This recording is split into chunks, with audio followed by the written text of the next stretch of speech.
धर्मार्थौ है धर्म और अर्थ। लौकिक विग्रह क्या है? धर्मश्च अर्थश्च।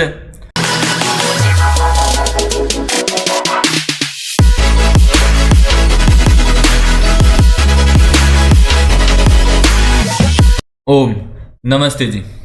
आज का हमारा विषय समास प्रकरण से द्वंद्व समास रहेगा। इससे पूर्व हमने आपके साथ केवल समास, अव्ययी भाव समास, तत्पुरुष समास और बहुव्रीहि समास के बारे में विस्तार से चर्चा की है। साथ ही थोड़ा थोड़ा अर्थ, उनका जो मुख्य अर्थ है, जहां अन्य पदार्थ की प्रधानता है, जहां उत्तर पद की प्रधानता है, उन सब के बारे में यहाँ भी हमने दे रखा है। यदि आपसे कहीं पर पूछ लिया जाए साक्षात्कार, इंटरव्यू आदि में, तो आप इन अर्थों को बता सकते हैं। इन्हीं अर्थों के बारे में वहां पर चर्चा होती है। ठीक है। इसी कड़ी में जब हम आगे बढ़ते हैं तो हमारा आज का मुख्य विषय क्या है? द्वंद्व समास। अब द्वंद्व समास का अर्थ क्या है? प्रायण उभय पदार्थ प्रधान है। क्या अर्थ है? प्रायण उभय पदार्थ प्रधान है। जहां पर उभय पदार्थ की प्रधानता होगी वो क्या कहेगा? द्वंद्व समास कहेगा। ठीक है। इसी कड़ी में जब से ही आगे बढ़ते हैं तो समास का एक फल स्वरूप भी जानना आवश्यक है। अब फल स्वरूप क्या है? कि एक पद बन जाना समास का, विभक्ति का लोप हो जाना, ठीक है, और एक पद बन जाने से एक स्वर होना, ये सब क्या है? समास के मुख्य फल है। ठीक है। इसी कड़ी में जब हम आगे बढ़ते हैं तो समास का मुख्य नियम जो है वो आता है। क्या है मुख्य नियम? चार्थे द्वंद्व। क्या है? च अर्थे द्वंद्व। च के अर्थ में विद्यमान अनेक शुभंतों के साथ समास होता है, और वो कौन सा होता है? द्वंद्व संज्ञक होता है, केवल इतरेतर और समहार में। ठीक है। इसी के साथ कुछ विषय और आते हैं, जैसे समुच्चय आता है, अनुवाच्य आता है, किसको कहते हैं, इनके बारे में भी हमें जानना आवश्यक है, क्योंकि ये आगे आपको प्रयोग में रहेंगे। समुच्चय अनुवाच्य के साथ साथ इतरेतर और समाहार के बारे में भी जानेंगे। समुच्चय किसको कहते हैं? जहां पर परस्पर निरपेक्ष अनेक पदों का एक में अन्वय समुच्चय कहता है। एक में कौन सा? द्रव्य, गुण या क्रिया। उदाहरण क्या है? ईश्वरम गुरु च भजस्य, अर्थात ईश्वर और गुरु क्या करते हैं? भजन करते हैं। भजस्य एक क्रिया कर रहे हैं। ठीक है। अनेक पदों का एक से, अर्थात एक में अन्वय समुच्चय कहलाता है। ठीक है। इसी प्रकार अनुवाच्य है जब अनेक पदार्थों में से एक का क्रिया के साथ मुख्य रूप से अन्वय हो तथा दूसरे का आनुषंगिक अन्वय हो, वह अनुवाच्य कहलाता है। अब जैसे उदाहरण है, भिक्षा मटगाम च अनय, भिक्षा लेके आओ। मुख्य विषय क्या है? यहाँ पर भिक्षा लेकर आना, और उसके साथ गौण विषय क्या है? यदि गाय मिल जाती तो गाय को भी ले आना। ठीक है। इसी प्रकार इतरेतर है। इसी प्रकार इतरेतर है। ठीक है। इतरेतर क्या कहता है? जब पदार्थ परस्पर मिलकर अन्वित होते हैं, ठीक है, सापेक्ष भाव से अन्वित होते हैं, तो इतरेतर योग कहता है। ठीक है। इसी प्रकार परस्पर साहित्य अर्थात समूह को समाहार कहा जाता है। ठीक है। ये सब किसके स्थान पर प्रयोग होते हैं? च के स्थान पर। ठीक है।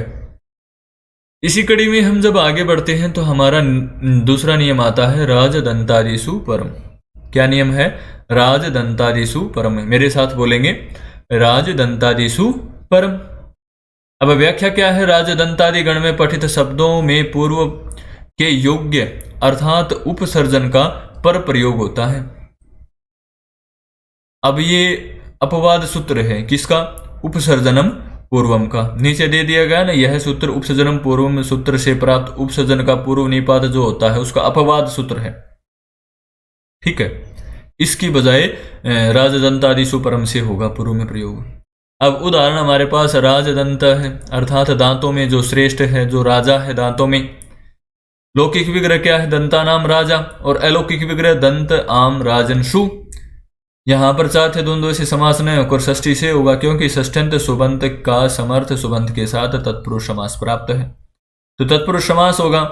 अब तत्पुरुष समास होने के बाद जब हमने शु आदि विभक्तियां लगाई है, दंत प्लस आम, राजन प्लस शु, तो प्रातिपदिक संज्ञा प्राप्त है। प्रातिपदिक संज्ञा कृतदित समासाश्च से करेंगे, सुपों का लुक करेंगे। सुपो धातु प्रातिपदिक से, सु औजस अम और षष्ठाभ हम देख जैसे आम और शु है, इनका लुक कर देंगे। एक नियम हमने बहुरी समास में तो पढ़ा नहीं था, परंतु तत्पुरुष और अविभाव में विस्तार से पढ़ा है। प्रथमा निर्दिष्ट समास उपसर्जन, सूत्र से उपसर्जन संज्ञा हुई किसकी? राजन की। उसके बाद इसी के साथ हमने एक पढ़ा था उपसर्जनम पूर्वम, अर्थात जिसकी उपसर्जन संज्ञा हुई है उसका पूर्व में प्रयोग होगा। अब ऊपर सूत्र ने राजदंतादिशु पर हमने क्या कह दिया? षष्ठ्यंत दंत का पूर्व निपात प्राप्त हुआ। ठीक है, अपवाद सूत्र है भाई, उपसर्जन पूर्वम से मैं करने नहीं दूंगा, मैं राजदंतादिशु परम से ही करूंगा। ठीक है, अब जो ठाडा होगा भाई वही करेगा, जो ताकतवर होगा। तो राजदंतादिशु परम ताकतवर है यहां पर, तो दंत शब्द का पूर्व निपात हुआ। तो राजन पूर्व में आ जाएगा, दंत बाद में रह जाएगा। और ये सब कार्य होने के बाद एक नियम हमने पढ़ा था, पिछले वीडियोज में भी पढ़ा है, शब्द रूप धातु रूप की सिद्धियों में भी पढ़ा है, न लोप प्रातिपदिकांत से। न लोप प्रातिपदिकांत से क्या कहता है? नकार का लोप हो जाए, राजन के नकार का। ठीक है, अंत में है प्रातिपदिकांत से, अर्थात अंत में जो नकार है राजन के नकार का लोप हो जाएगा। अब राज प्लस दंत हमारे पास शेष रह गया। स्वाद उत्पत्ति विभक्ति कार्य कर देंगे तो इसमें विसर्ग आदि भी हो जाएंगे और राजदंत हमारा रूप बन जाएगा। ठीक है, इसी कड़ी में हम जैसे आगे बढ़ते हैं तो एक वार्तिक आता है, धर्मादिस्व नियम है। क्या आता है? धर्मादिस्व नियम है, अर्थात धर्मादि पदों के समास में पूर्व निपात विषय कोई नियम नहीं होता, उसमें किसी का भी पूर्व निपात नहीं किया जा सकता। जैसे कि धर्मार्थौ या अर्थ धर्मौ दोनों ही प्रकार से के प्रयोग देखे जाते हैं। अब जैसे उदाहरण धर्मार्थ है, धर्म और अर्थ। लौकिक विग्रह क्या है? धर्मस्य अर्थस्य, और अलौकिक विग्रह धर्मसु अर्थसु। चार थे द्वंद्व से यहाँ समास हो गया इतरेतर योग के अर्थ में। ऊपर हमने पढ़ा था, नहीं पढ़ा था एक बार वीडियो को रिवाइज करके जरूर देखें। ठीक है, प्रातिपदिक संज्ञा कर दी, सुपों का लुक कर दिया। सुपों का लुक होने के बाद हमारे पास शेष रहता है धर्म प्लस अर्थ। अब जब इतना शेष रह जाएगा तो एक नियम हमने पूर्व वीडियोज में पढ़ा है, अजाद्यंतम। क्या पढ़ा है? अजाद्यंतम क्या कहता है? आजादी और अकारांत होने के कारण अर्थ शब्द का पूर्व में प्रयोग प्राप्त था, परंतु ऊपर हमने वार्तिक पढ़ा है धर्मादिस्व नियम। उसने कह दिया धर्मादि के विषय में अनियम, अर्थात कोई नियम नहीं होगा, धर्म शब्द का ही पूर्व में प्रयोग हुआ। ठीक है, नहीं तो अजादंतम ने क्या कह दिया था भाई? आजादी है प्रत्यय, अज सबसे आदि में है, अ है, तो इसका पूर्व में प्रयोग करें। परंतु धर्मादिस्व नियम ने वार्तिक ने क्या कह दिया? नहीं, इसमें धर्म और अर्थ में कोई भी नियम नहीं चलेगा, पूर्व निपातित। ठीक है, तो म में अ है और बाद में भी अ है, दोनों सवर्णी है, तो क्या होगा? सवर्ण दीर्घ होगा। तो किस नियम से होगा? वो होगा अकसवर्णी दीर्घ से। सवर्ण दीर्घ हो जाएगा तो धर्म प्लस अर्थ दोनों मिल जाएंगे, तो धर्मार्थ हो जाएगा। सवर्ण दीर्घ ए प्लस ए का आ हो जाएगा, धर्मार्थ हो गया। और स्वाद उत्पत्ति विभक्ति कार्य कर देंगे तो धर्मार्थ हो बन जाएगा।